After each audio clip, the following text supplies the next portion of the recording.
नमस्कार दोस्तों, भगवान भोलेनाथ का कितना प्रिय सावन महीना चल रहा है और हम चाहते हैं कि भगवान की भोलेनाथ की कृपा से आपकी सब मनोकामनाएं पूरी हो और भोलेनाथ आपके ऊपर कृपा दृष्टि बनाए रखें। तो भक्तजनों, आज हम ऐसे भगवान भोलेनाथ के ऐसे भक्त की कथा सुनाएंगे जो आपको एक शिक्षा देगी। तो यदि आप हमारे चैनल पर नए हैं तो सब्सक्राइब करें प्लीज। एक नगर में भगवान शिव का, भोलेनाथ का भव्य मंदिर था, भव्य मंदिर, जहाँ दूर दूर से भक्त लोग भगवान भोलेनाथ के दर्शन करने के लिए आते थे। सावन का महीना था, दूर दूर से कावड़िया लेकर भगवान शिव का जल अभिषेक करने आया करते थे। मंदिर का परिसर भक्तों की भीड़ से भरा रहता था। तभी अचानक आकाश से आकाशवाणी होती है और सोने का थाल उतरता है और उसके साथ में एक भविष्यवाणी होती है कि जो भी भगवान भोलेनाथ का सच्चा भक्त होगा उसको यह थाल मिलेगी। मंदिर में उपस्थित सभी लोग इस भविष्यवाणी को सुनकर खुश हो गए। धीरे धीरे सभी लोग इकट्ठा हो गए। जो लोग मंदिर की व्यवस्था करते थे उन्हें पूरा विश्वास था कि यह सोने का थाल हमें मिलेगा, इसलिए वो सबसे आगे जाकर खड़े हो गए। सबसे पहले एक पंडित जी आए कि मैं प्रतिदिन महादेव का जलाभिषेक करता हूँ, पूरी व्यवस्था करता हूँ, मैं सबसे बड़ा भोलेनाथ का भक्त हूँ, इसलिए थाल सोने का मुझे मिलना चाहिए।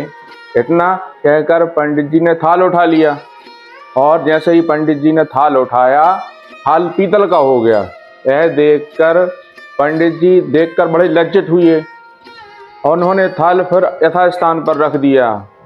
इसी प्रकार वहाँ पर उपस्थित पंडित ने अपने बारी बारी करके आजमाया और उनमें से कोई भी सच्चा भक्त नहीं था और थाल हमेशा यथास्थान पर रखते जाते। इसके बाद नगर के राजा का आगमन हुआ।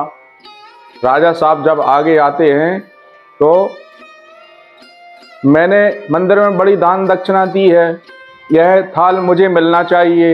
इतना कहकर राजा साहब जब आगे बढ़ते हैं तो जैसे ही राजा थाल उठाते हैं फिर थाल तांबे का हो जाता है। यह देखकर महाराजा भी लज्जित हो जाते हैं। इस तरीके से थाल वो भी रख देते हैं।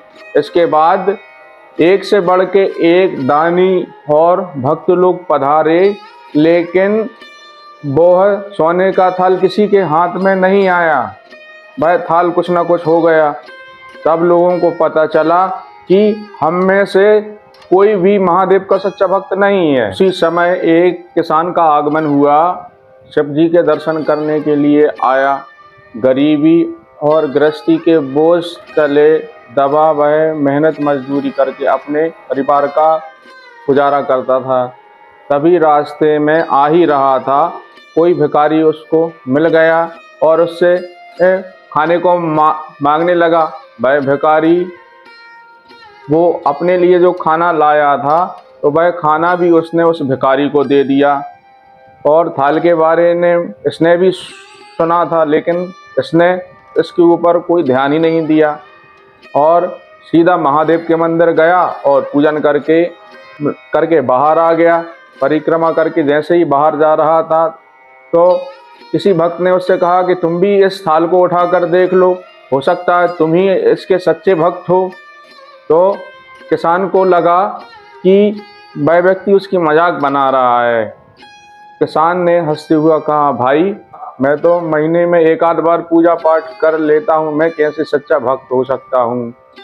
तो वह व्यक्ति बोला कि हम तो देख चुके हैं, हमारी भक्ति तो दो कोणी की है, हमसे वह थाल उठा लेकिन वह परिवर्तित हो गया। अब अपना हाथ लगाकर आप देख लो, लेकिन आप इसको उठाकर देख लो, आपको अपनी भक्ति की सच्चाई का पता पड़ जाएगा। लोगों के बहुत आग्रह करने के बाद वह भोला भाला किसान थाल उठा लेता है और जैसे ही वह थाल उठाता है तो आश्चर्य का ठिकाना नहीं रहा है।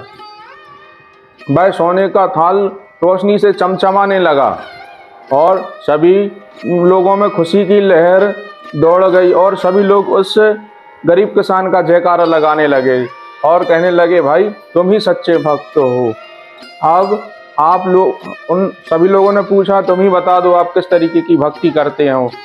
तो किसान बोलता है, भाई मैं कोई भक्ति नहीं करता, मैं केवल दिन भर खेतों में काम करता हूँ और थोड़ा सा समय निकाल कर और ज़रूरतमंद लोगों की मदद करता हूँ, और इसके अलावा मैं कोई भी विशेष काम नहीं करता, ना मैं पूजन पाठ कर पाता ना। तो लोगों ने पूछा, तुम लोगों की मदद क्यों करते हो? जो तो भाई किसान हंसते हुए बोलता है कि दूसरों की चेहरों पर मुस्कान देखते हुए जो मुझे खुशी होती है उसे मैं बयान नहीं कर सकता हूँ। शायद यही कारण है कि महादेव मुझसे खुश हैं। इसलिए हमेशा याद रखिए कि सत्कर्म का आरंभ भी आनंद से होता है, और वह आनंद कितना आरामदायक होता है, और दुष्ट कर्म का आरंभ भी दुख से होता है। इसलिए आप सैकड़ों मील की यात्रा करके दिल दुखाते हैं तो आपकी वह तपस्या सार्थक नहीं होती है और वह धूल के बराबर होती है। तो भक्तजनों, और ये सब भक्त की कहानी आपको कैसी लगी, और कमेंट्स में हर हर महादेव ज़रूर लिखें।